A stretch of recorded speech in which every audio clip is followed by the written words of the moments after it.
Hello, welcome back to the David Watson podcast. Today I spoke with Jennifer Jones, a lady who is a writing coach, and yeah, worth listening to. Hello, welcome to the David Watson podcast. Now that you're dry, how are things? Things are excellent. Um, yeah, keeping the house warm and dry is very important this time of year. Very, very. And thank you for coming on because one of the things that you're probably the first writing coach that I've ever spoken to, and it fascinates me because there is that principle that everyone has a book in them. Mhm. And on many, as people get older, on many bucket lists is writing a book. Myself, I've done that. I wrote a book and it was an ambition to achieve actually writing a book to self-publishing. So what is the, yeah, so let's just start like what's included if somebody comes to you as a writing coach? We can start from just I want to write a book and then figure out who your audience is and then what topic you need to write about. A lot of people want to start with the topic, but Yeah. that's making it about you. And your book's not about you, it's about your audience.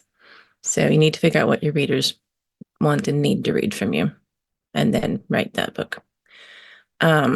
For self-publishing. For traditional publishing, agents and publishers and everybody's opinion has to come into the mix. But um, in my next book, I am going to publish traditionally, so I am prepared for that. But most of the coaching I do is for self-publishing. So usually business owners who are writing about how and why they do things the way they do, because their books are for their clients. When you publish traditionally, the publishing house wants to sell the book that their clients want to buy. And that may not be the people you work with. So for business books, definitely self-publishing is the way to go. For others, there are conversations to be had and decide what you want to get out of the book and Would you so find on. people want to get from the book? For business owners, it's increasing their credibility. It gets them on bigger stages as speakers. It proves that they can be interesting for 45 minutes. Yeah. So it's safe to have this person come to your keynote. Um, but it's also the sense of accomplishment that I've done this thing. I can hold the book in my hand and you've accomplished the thing. And it proves to you that you're the expert in what you do.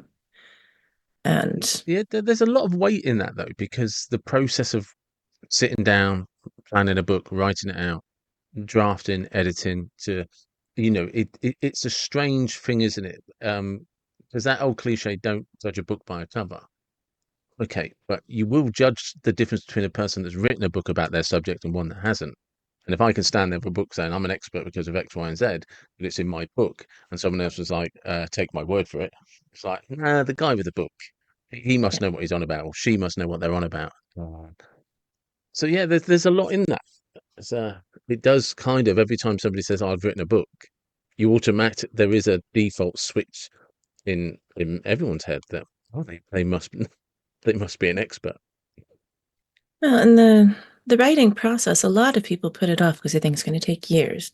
It can take years. It doesn't have to. If you're writing a book about a topic you're already an expert in, so you're not having to go to libraries and archives and do a lot of research, you only need about 40 hours to write your first draft. Yeah. If you accept that your first draft is supposed to be a mess. I Now, if you're think going to that's wait, something we need to talk about, isn't it? Because when people say about writing a book, I just say you just want a draft. And the yeah. draft, to use a housing analogy, is a foundation to put the walls, the roof, and the windows in. You're not shopping for light fittings yet. You just But let's the start. first draft doesn't even have to be a strong foundation. No, Yeah, we'll just call it the leveling footings. ground. We Yeah. found a plot of land. Yeah. Your first draft's only job is to be done. And the sooner you accept that, the faster the writing will be. The process I use to teach my clients is one that I was taught to teach my students when I was doing my PhD. And I taught my students to do that the whole time I was an academic. But there's a power balance between the lecturer and the academic. I'm serious lecturer, academic. My writing's supposed to be hard, and I made it so. And my students' writing was allowed to be easy. And then whenever I became a coach, I'm working with people on the same level. And I was like, well, yeah, I can't be a hypocrite and tell you yours can be easy while mine's killing me. So I took my own advice and it worked. If I'd taken it while I was writing my thesis, I would have shaved 2 years off the process. So what is the advice to make it easy? Except that the first draft has to be a mess. And do your outline, use questions for it. So my outlining process, whether you're writing a blog post or a book, is the same. It's just a matter of scale. You write your statement of argument, which is the main point you're trying to make in whatever you're writing. You list all of the questions you might need to answer to convince your reader that your statement of argument is true. You go through that list, you throw out the ones you don't want to answer, you put the remaining ones in a logical order. There's your outline. Yeah. And when you're writing your draft, you're just answering the next question. So for a book, you do that at book level, and then for each question is going to be the topic of a chapter. The answer to question one is your statement of argument for chapter one, and you repeat the process. I did something similar actually when I wrote my book, without knowing. I knew the beginning and I knew the end. But just for reference, it's a book on reincarnation from point of view that somebody committed suicide. So obviously they have to die at the beginning and then they have to Yeah. reincarnate at the end. And I was in this process of like, how do I do this? How do I do that? And I don't know what gave me the idea. I don't know where the idea came from. I realized that actually, if I leaned into what I was good at, which was writing short stories, I just like would just treat each chapter like a short story and just write the next short story. And then Mhm. when you finish that, okay, well, what do I need to do now for the next short story? And that's how I wrote the book. And when I tuned into that, it happened pretty fast. Yeah. Yeah, it wasn't sort of like torture, and it was really enjoyable in a sense. Well, and writing is difficult if you sit down to write a book. Yeah, Almost no one sits down and writes a whole book. If you're just writing the next section, that's doable. And if my clients get really stuck, well, you're just writing the next word. You yeah. can write a word. But Uh, that's it, isn't it? It's I remember I don't remember where I read it because like a lot of people I immerse myself in all these books on how to write and stuff like that. I only discover that everybody does it differently, and you've just got to figure out what works for you. And the two things that worked for me was actually writing it in my diary, like it like it's a podcast appointment.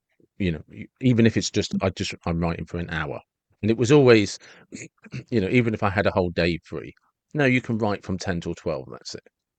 And all I had to do was write a sentence. If I couldn't do anything else, a sentence was acceptable. And typically it would always lead at least into a paragraph. and keeping that expectation low is important. Whenever I was writing the hard way for especially my thesis, I would just say, okay, I'm going to write from 8 to 6 today. I can make myself sit in front of a computer that long. I cannot make my brain write that long. No. So now for myself and for my clients, commit to 10 minutes most days. And Yeah. if usually the 10 minutes will turn into an hour or two if your schedule allows.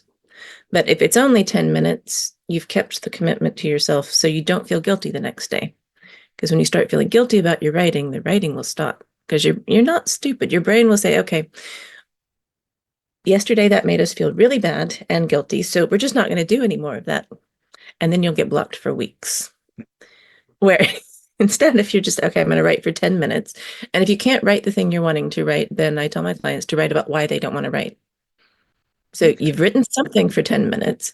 And since I've started making myself, because all coaches have trouble taking their own advice, since I Don't we? started making myself do the write about why you don't want to write, my blocks rarely last more than a day or two because That's you will get interesting. That I've bored never with thought about that when it comes to writer's block, because that's probably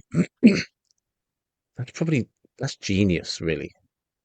That's really smart because you're kind of emotionally removing whatever procrastination has got in your way. I'm going to steal that one just for reference, future reference. that is my second tier approach for writer's block. The first tier is step away from the computer or the lined paper and get out brightly colored unlined paper and crayons. Okay. Um, Usually that will fix the block. Most blocks are caused by you being too judgmental of what you're writing. Yeah. And your brain hasn't in many, many years seen you hand in anything written in crayon for judgment. And even in kindergarten or reception year, whenever you hand something in crayon, it's just going to get a sticker on it and a happy face from your teacher. So your brain sees that as safe. If you're typing it or you're writing it in like black pen on lined paper, it looks like an exam situation. And you expect judgment and you stop being creative. It's funny that because I remember, I think one of the hardest lessons to learn was the importance of drafts. That do you know what I mean? Like every draft is slowly polishing what you're trying to make. And for reasons I think are connected to school, what worked for me was printing off my draft and then going over it with a red pen as if I was. So I'd always leave it about 6 weeks so that I could effectively forget what I was trying to say. Because then if it didn't make sense on the page, I would make a note of what did, this is what you should say. I would critique with red pen because it gave me comfort in a weird way that I never got from school when I saw red pens off a teacher. But it was, did you know what I mean? It's that color. It's like, no, this is wrong. I would write my notes in pencil. Um, that can and does work for a lot of people. For those of you who are having a visceral reaction to this idea of putting red pen all over your own work, use green or purple. Studies have shown, and most educators don't mark in red anymore because students feel like they've been cut Yes, and right. that's made them bleed.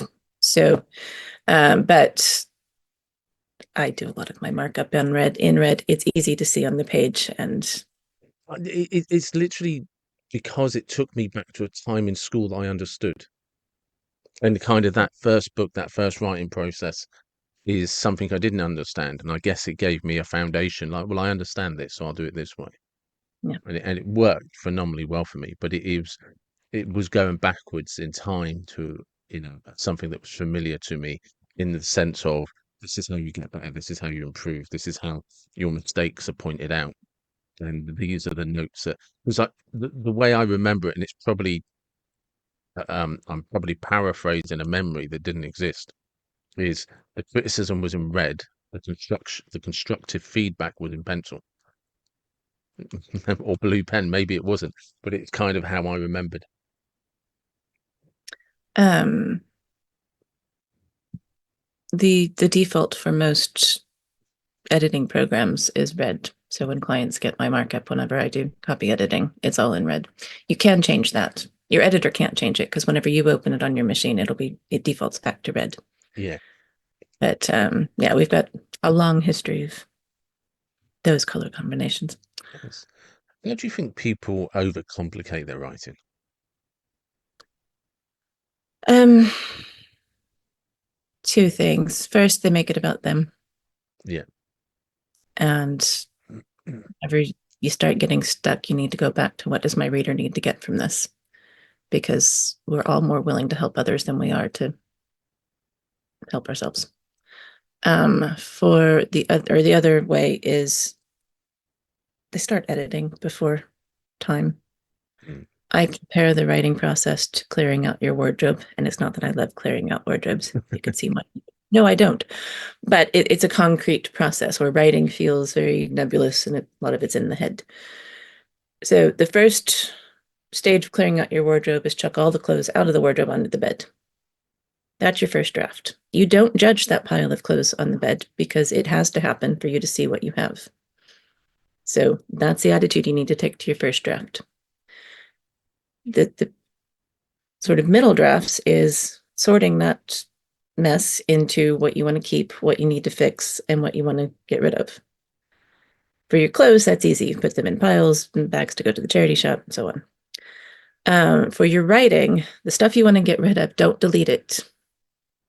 Just like you might go downstairs and pull that jumper out of the bag for the charity shop before it goes, you might decide you want that paragraph back, and you don't want to waste weeks trying to remember what in your head has become the perfect paragraph that you deleted. So cut it out of one document, paste it into your copy and paste document.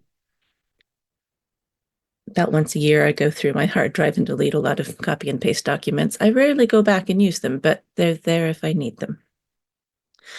Um, and then you polish things and put it all together and make it all nice and neat and for your text reader friendly for your wardrobe, so you can find your clothes in the morning. And if you do things in that order, it's not actually that hard. But if you start editing whenever you should be drafting or sorting, so you're trying to polish the sentence and find the right word, that would be like going to your wardrobe and you dumped all the clothes on the bed and then you pull out a jacket that you haven't worn in 10 years and you take the time to tailor it to fit your body today. And then you remember that you're allergic to the fabric, so it has to go to the charity shop anyway. Yeah. You're Yeah. not going to do that, so stop doing that to your sentences. Only polish the ones that you're going to keep. Yeah. It is. It's that weird. It's trying to help people understand that you just have to write the draft. That's it. You just get the draft down in some vague form of beginning, middle, and end. Like the simplest, just get the draft. Then, so Yeah. hypothetically speaking, we finally trodden through the mire of the first draft. What's next? Then you go through and look at big picture issues. Does this idea belong here in this book? Does it belong in this book? And you resist the urge to start picking sentences apart and worrying about commas. So this is, back to the wardrobe analogy. This jumper goes in the charity shop pile. This jumper goes in to have the hole repaired, and this one's fine, so it can go back on the shelf. And then after you've done probably 2 big picture read throughs, then you start worrying a bit about the sentence level stuff and what most of us call editing. But you don't have to get it perfect there, because for most books, after you get through those layers of editing and polishing, then you send it to your beta readers and they give you feedback and you do a bit more. And then you send it to your copy editor or proofreader. So it's not even your job to worry about all of the commas and should this be a comma or a semicolon or whatever. You can't actually proofread your own work. You will not see the errors. Hmm. Your brain will insist on reading what you meant to write. For shorter pieces, we don't need to hire professional editors for every blog post or newsletter that goes out. For those, you just need to take some time. There are some tricks, like having your computer read it to you. You will hear errors you don't see. Okay. Reading it from the last sentence to the first, really Mm. tedious. You wouldn't want to do it with a whole book, but you're having to think about the reading process, so your brain doesn't just sort of skip through. No, I know this part. And printing it and reading it out loud as though it were a script. Yeah, I do Because that when I used to write blogs. I would if read it out aloud. Again, my apologies because I don't remember where I saw that or who taught me that, but they said if you can't read it out aloud, somebody won't be able to read it. But also, whenever you read it out aloud, you're not only smoothing out the language to make it easy for your reader to read, you will catch more errors Mm. than you will read it silently, because your brain won't be skipping over words or syllables. It isn't because we underestimate how predictive our brain is. And like you said, your brain knows what you mean. It knows what you're trying to say, so it interprets it in a way that it's that classic. You know that writing exercise, and it's kind of like a practical joke where there's a the at the end of the line and a the at the beginning, and people often miss and that's because your Mhm. brain just filters it out automatically. So unless you know the joke, you specifically don't look for it, and it's kind of those rules. Whereas, like you said, if you're reading it out aloud, and you would actually that oh no, that's not supposed to be there, and it would become blatantly obvious. So can we move into like blog writing and newsletters because it's very different, or is it different from writing a book? I'm not really sure. Even though I've done both, I'm not. I mean, writing is writing. Obviously, a blog post you finish a lot quicker than a book. Yeah, Um, and I don't think most of us go through as many revisions with the blog post because if you put it on your website and you notice an error 6 months from now, you just go in and fix it. yeah, true. It's it's a lot easier and it's a lot less permanent than a Mm. book. Also, readers' expectations are different, and people read printed text differently to text on the page. Our eyes move differently on the page. Scientists have actually developed programs to watch how our eyes move on the screen. And for a blog post, people read the subheadings first, and then they read the paragraphs they want to read. They don't read all of them. Very few of us read from the top to the bottom. And mostly, if we do that, we're having to make a conscious decision to do that. It's not our natural approach anymore to reading text on a screen. So that almost slips into kind of a marketing field, isn't it? Because that's a useful bit of information to know that if you write, if you're writing a blog, so so you start with people read the subheading first. Is that what you? So Yeah. that needs to be your tag. And that's why, like your SEO plugins on your website will want you to put your keywords in the subheading because that's both telling the search engines what the structure of the piece is and that this whole thing is about this keyword. But it's also telling your human readers, okay, this is the part I need to read because it answers my specific question. And you do need to satisfy both the search engines and the humans. That's. I'm trying to because blog. That's because there's like you said that on one hand writing is writing, but some people would like to write um just little and often, and blog posts are brilliant for that because especially in the environment where um you can do everything from just a little reflection on a walk you went or to actually I have an allotment and this is my this is what I'm doing this week and these are the results. Again, like everything, it's always how you lay it out for it to be seen. And Mm. so understand because this is I think is one of the things that has made I don't know if it's made writing more difficult, but we now deal with the internet and we're now dealing with SEOs, which for people that don't know is search engine optimization. So if you use something called keywords, that's in theory what Google, Bing, and everyone else will look for when somebody types in, I want to know how to grow tomatoes. If you actually have subheading how to grow tomatoes, there's a good chance it'll get picked up. Um, but how you lay that out, because it becomes very complicated. Did you teach that as part of your coaching? It doesn't need to be complicated if you remember your reader. Because if you use the outlining process where statement of argument and the Yeah. questions, your answers to those questions are going to have your keywords in them, and you can pull a snappy phrase out of that to use as your subheading to tell people what this section is going to be about. Most blog posts, you need 3 to 4 questions. Those answers are going to be shorter than they would be in a book. So for a blog post, each section subheading and your SEO plugins will be very pedantic about no more than 330 words per subheading. Search engines don't care.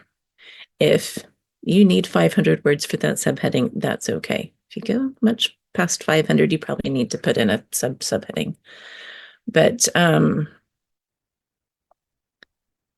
if you use the questions to help guide where to put subheadings and what to put in them, you're using the outline you use to write it, which is going to guide your human reader through it, and you're getting your keyword in the text as often as you need to for the search engines without making it sound artificial and like you wrote it for the computer. Okay. Because Google especially doesn't like that. A lot of their updates lately have been focused on they want this stuff to be useful and true and engaging for the humans who are reading it. As opposed to the AI that's stealing it. So for And people Google that, is and it's weird, and I don't know how Google sort of reconciles this for itself, but because they've got their own AI, but they don't want you using AI in your blog. yeah, I seen something. There's a few things that have come out recently.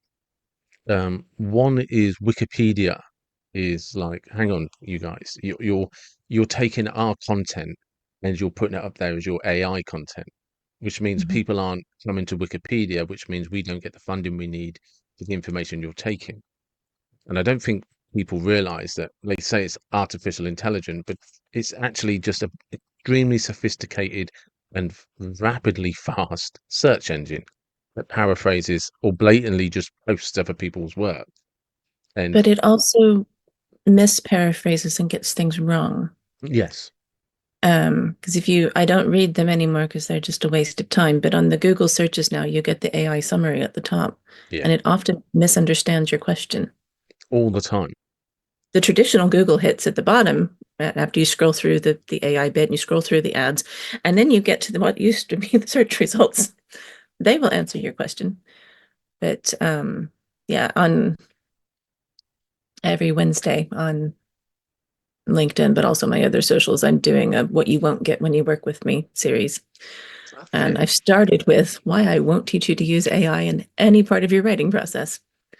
fantastic.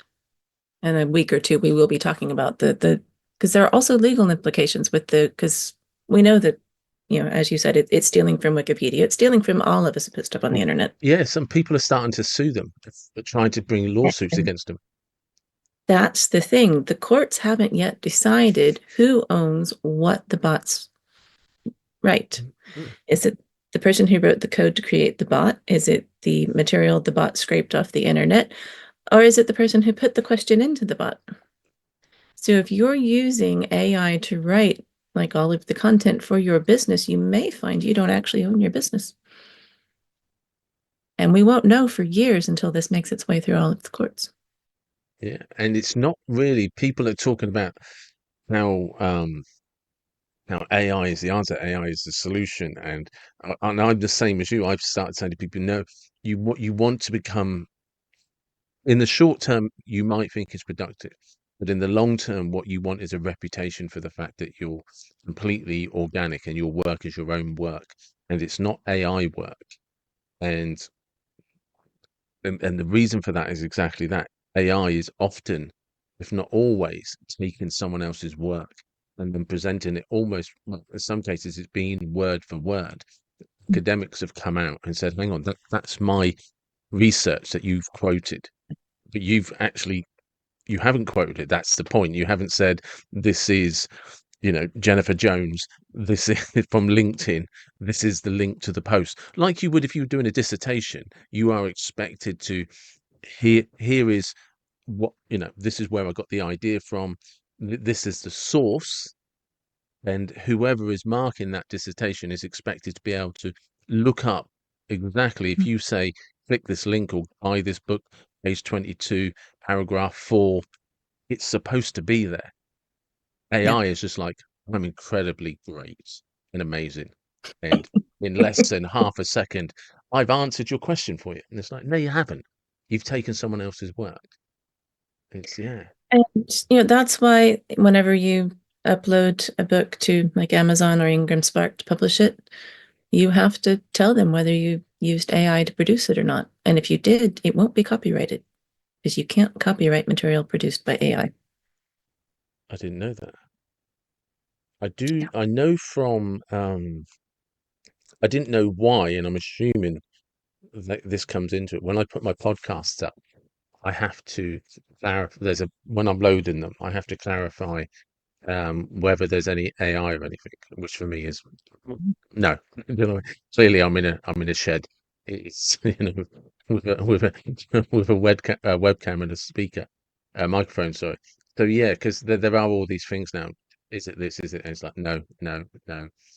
And so that'll be why. Yeah, because I technically can claim copyright for everything I do. Yeah. Yeah. And it is, and this is the thing is that they're selling an idea, and I think it's going to backfire because I think, like you say, people will get down the road And what seemed like a simple solution, like you say, is I had AI write my web page. Yeah, but it now belongs to somebody else. Mhm. But you were trying to save time and money. But also it does write sentences that are more or less grammatically correct, but they're not, there's no life in them Mm, because it's live. And it does end up making, and this is how readers like me can read something and say, well, no, AI wrote that. A lot of editors now charge more if the writer has used AI to edit it because it's a lot harder to edit a massive text that doesn't say very much but uses a lot of words to do it than it is to edit whatever complicated sentence the human tried to write. yeah, uh, Um, Also, the internet generally does this with the algorithms deciding what we see on social media, for example. Um, Timothy Snyder discusses this in chapter 9 of On Tyranny, where he's talking about or no, it's in his discussion a few years later on LinkedIn, or on, sorry, YouTube. I linked to it in LinkedIn recently. Um, the internet sort of reduces the kinds of words we see because it wants us to stay. If you're on a particular platform, the platform wants you to stay on it. So it will show you words that either make you angry, so you will engage, or that yeah, make you happy, will engage. And that does end up reducing your vocabulary because you're only seeing those two extremes. You're not seeing all of the shades in between. And AI speeds up that process. And Snyder compares this to what Orwell describes in 1984, where and it's been too many decades since I last read that novel, same here. but the, and I do sort of remember the bit that he mentions in On Tyranny, but some government body keeps taking words out of the dictionary to reduce how people can think. Because if you don't have a word for something, you can't think about it. Yeah, And so Snyder's big point is you need to have conversations with people and you need to read text that's not fed to you by an algorithm or a computer.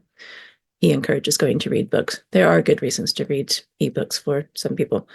Um, but you need to sort of step out of that world and engage with the real world so that you can think your own thoughts and come up with your own language and your own ways of saying things. And whenever we, even people who haven't been trained, read something that somebody has written, we feel that the thing written by the human is more authentic because it's not in the same words everyone else is using. And AI can only give you the words everyone else is using because that's what it's done. It's just scraped it off the internet and looked for patterns. because there's a thing with AI arts that come out last year where the original art that they were doing was people say, oh, this is amazing the way that it's interpreting this. But as it was being asked to do more and more and more, pictures got more and more simplistic because it's just taking, it's just scanning all the pictures that already exist. So there's no actual independent thinking. So you you're probably familiar with this. I think it's called the world's shortest poem or shortest story. Baby's shoes for sale, never worn. To AI, it's just 6 words. But to you and me, we know exactly what that means. And we know it's a story of heartache and loss and grief. And it's the most tragic story. You know, I mean, it's like to AI, it's just a set of shoes for sale that were never worn. And it's completely misunderstood and misinterpreted. And that's what eventually feeds out through all of its work is whenever somebody writes, whenever somebody sings, paints, music, it's always comes from an expression of an emotion. Even if it's anger, even if it's, a constructive blog post, there's something that drives you to correct a behavior in something. It's never to copy. You might be inspired, you might be influenced, but you're trying to, like the analogy that you used about the wardrobe. You put everything on the bed. Everybody can picture what that means. But if AI was to look at what you said, they would assume that you were talking about cleaning out the wardrobe because AI won't make that leap. So the imagery is about what to write, what to leave in, what to take out, and how you kind of diffuse the confusion in your mind so that you have clarity of what's needed and what isn't. Also, like using that clothing analogy, you get to decide what clothes are for what season, which is the same as what part of this story flows with the next season, the next part of the story. And I've completely, oh yeah, I was slagging off at AI. I completely lost where I was going with that. So, but it's an important thing. So just so we can just quickly loop back because I've obviously gone off on a rant. Um, the LinkedIn, you're about to start doing this on LinkedIn about why not I to use started AI. 2 weeks ago. I was planning 5 weeks looking on AI. It's called What You Won't Get Wednesdays. And so I'm talking about something you're not going to get when you work with me. Yeah, And starting with AI, because I am tired of people asking, well, when are you going to show me how to use AI to do this? Not going to, yeah, because your brain is better than that. it is. Yeah, and it is. So I think it's going to end up being more like 6 or 7 weeks because the more research I do on it, the more I have to say about it. The original plan didn't have a week on AI and bigotry, but of course it is because it looks at everything on the internet and the parts of the internet that most of us avoid for our own sanity are very valuable. And it's looking for patterns, and racist patterns are easy to duplicate. And whenever the tech companies try to correct for this, don't know if you saw this several months or maybe a year ago, Google tried to get AI to give more diverse images when people ask for an image of a man, not to always give a white man. Mm. Uh, so then briefly, if you asked for an image of a Nazi, you got a black man in a Nazi uniform, Yeah, which didn't exist. no, no. So you So yeah, so I know that that week will be added on, and I'm sure that others will come up. Eventually, I will get off of that soapbox and move on to something else because, like, the next topic will be much less contentious, but it's more about alleviating people's fears that I'm going to be judging their writing, It's and funny I don't. because I was on ChatGPT Wednesday, just having just amuse. I was bored, so I asked it about these famous medications that have been available recently, and did it believe the World Health Organization was still telling the truth, or did it believe the evidence that's starting to come out where people are getting sued? Like these companies getting sued. And I'm not in either camp. Do you know what I mean? Just apparently you said one thing, and Mark Zuckerberg has come out and said, no, actually, the FBI, the American government, told us we had to suppress that. So we did. And then we discovered, oh, right, you weren't all telling the truth, so to speak. And despite how many times, different ways asked the question, ChatGPT refused to acknowledge that there's people that don't believe it works, and that people are legally winning court cases to say that this has damaged me. Bearing in mind, there's plenty of people that are perfectly fine. So I'm not on one or the other, but like you say, the evidence is there. And interestingly, I do a radio show on a Thursday, and I do the thing called Pointless Fit. And sometimes they're funny, sometimes they're really gruesome. And I did one yesterday, and Vasily Bolhim, I think his name was, and he holds a world record that's not in the world record books. And that's because he single-handedly, in 28 days, executed 7,000 Polish men in World War II, before World War II. And you never hear about that in history. You hear about Hitler and the Jews. You don't hear about, and this is pre-World War II, I think, it was when Russia invaded Poland. But yeah, he worked out a methodical system where he could shoot somebody in the back of the head every 2 minutes and could assassinate 300 people a night. So, but it's literally one of the most horrific human crimes you'll ever hear about or read. Try looking it up and see if you can find it. Yeah. And everything will to point to Germany or China or do you know what I mean? And they've all done horrific things, but it's really based on no, we want you to focus on these horrific things, not that these people did something horrific. And and like you say, that's the real difficulty with search engines is their bias towards crikey, we've gone off on a tangent. Well, I've gone off on some tangents. You've Well, patiently sat there. the search engines do decide what information is put in front of you. Of course, you can go through all 200 or 300 pages that come up, but how many of us do? We look at the first 2 or 3 pages of results, and that's about it. And I think that they've massively, going back to your example with, understanding of health and new medications and innovations, we've always had problems with communicating those things to people. My next book is going to be on how people responded when anesthesia was first introduced. Yeah. Because that radically changed how we saw ourselves as humans. Up until 1846, you just expected pain every time you had surgery.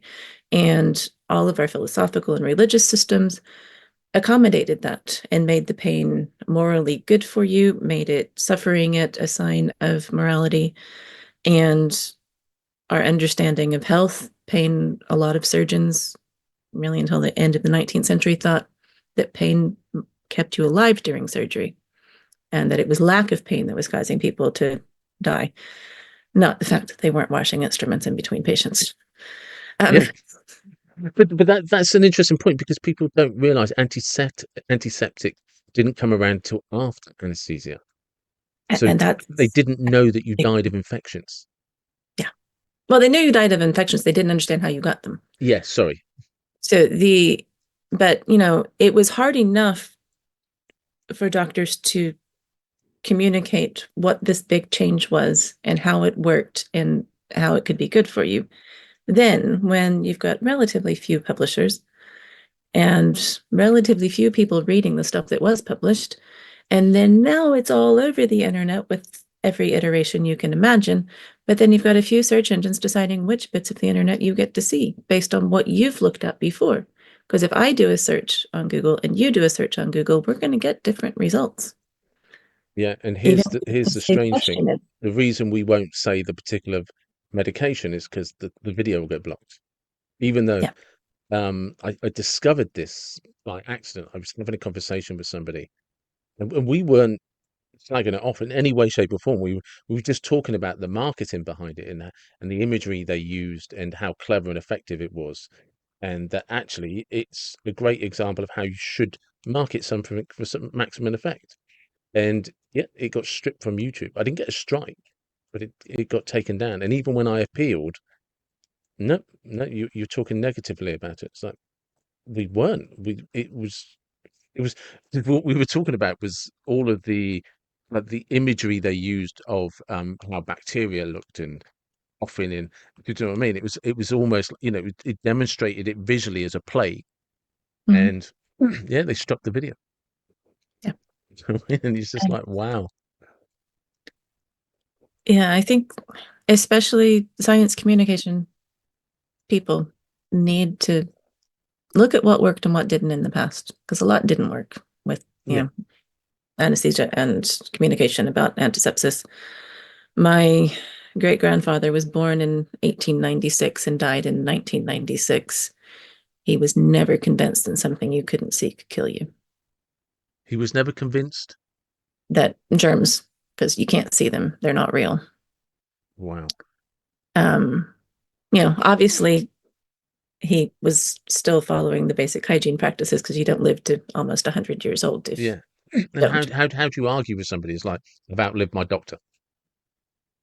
Yeah, It's just, but there it's, was no arguing with him. But I mean, he he kept up with innovations remarkably well. Yeah. Um, but there were some things that just weren't going. He thought the mute button on a remote control was the stupidest invention ever. When I was about 16, we were over at his house, and my dad was apparently the brightest one. He was the only one in the family at the time who had been to university. Calls him over. Why sometimes, and this is on, are their mouths moving and I can't hear them? And then there are these green letters at the bottom that say MUTE. My dad tries to explain. Great grandfather gets upset. So my dad's like, where are the pliers? He just took the button off the remote. So it wouldn't be a problem anymore. Thing is, But I think I'm with your great grandfather. I, it is. Turn it off if you don't want to hear it. but no, the reason I say that is because I've got a 2-year-old car that I'm selling next month because I don't like the technology in it. But it's not, to me, it's not related to driving. It's got all of these updates. It's got all of this software. It tells me everything I've not the slightest bit of interest in. And I'm driving down the road, and all I hear is bings and bongs from fucking sensors. Pardon my French. And I'm like, Yeah. I'm just trying to drive. I know where I'm going. I'm Mhm. going to work. I don't. You're not presenting anything I need.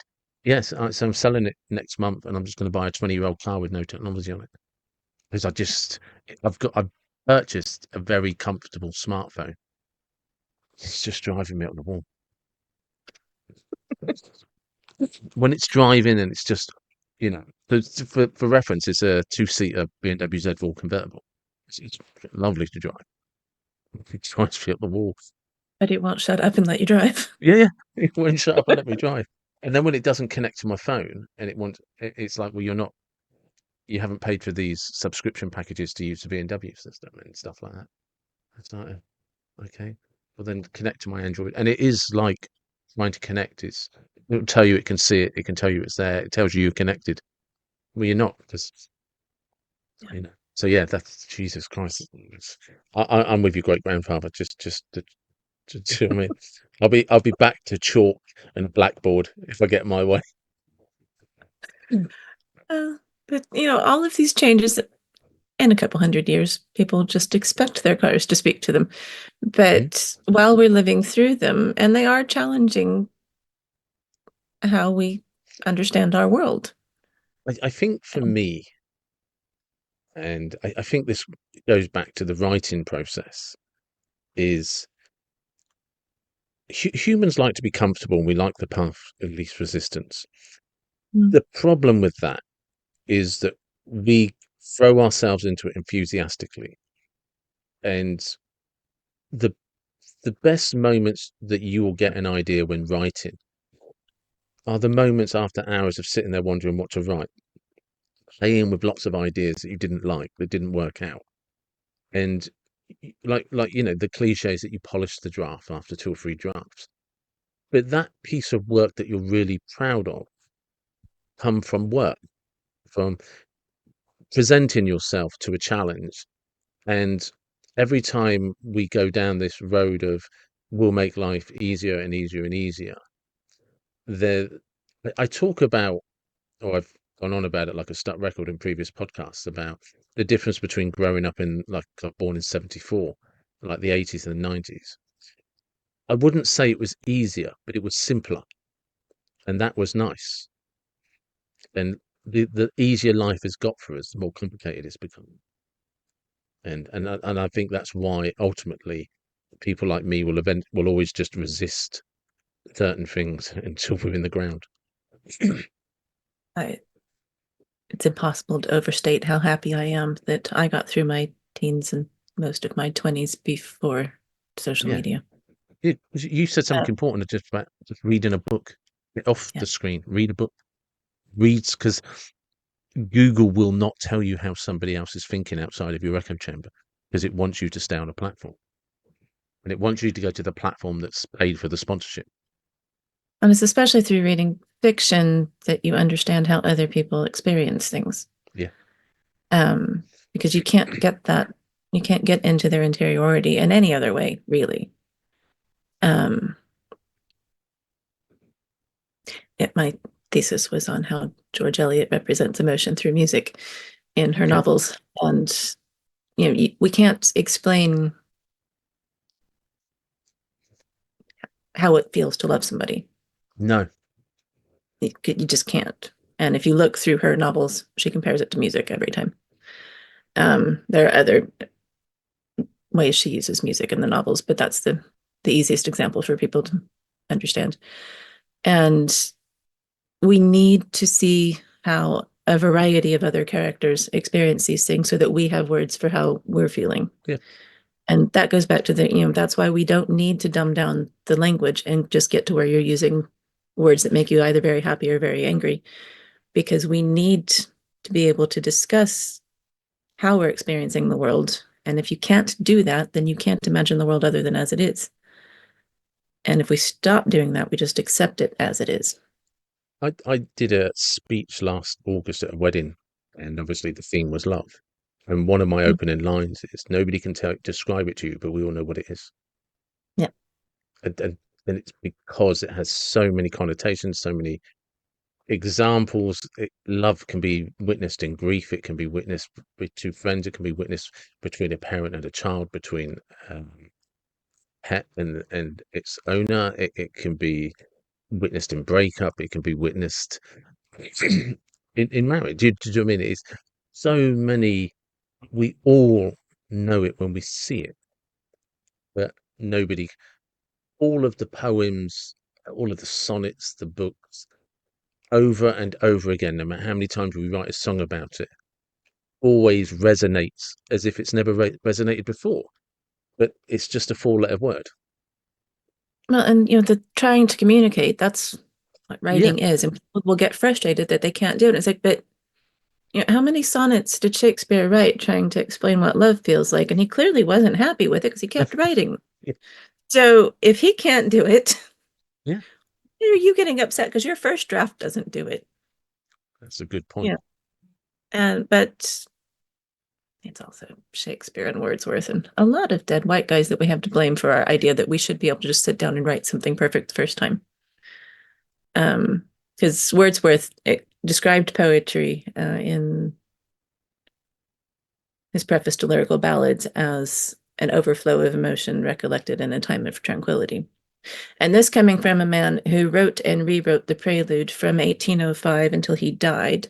That's the only reason we didn't get another iteration of it, because he died. And the Prelude was supposed to be a prelude to a longer text.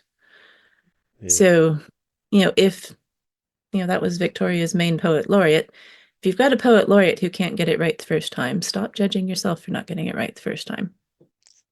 And that's, yeah, that is probably a really good place to stop.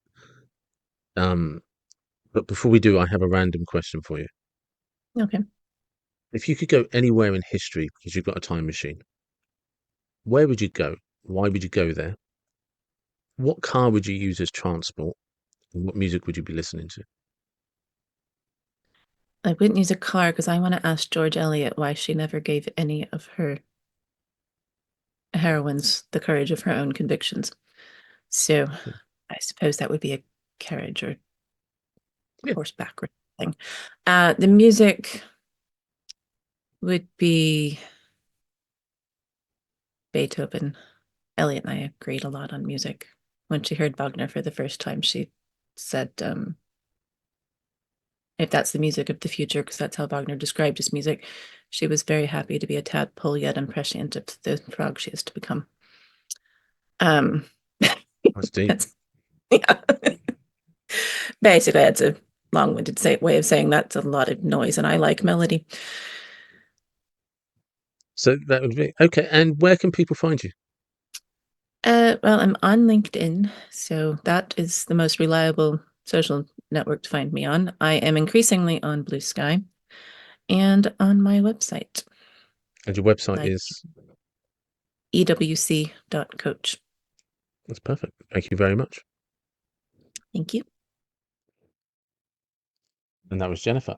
And for anybody who wants to learn to write for blogs, please do check the links in the description.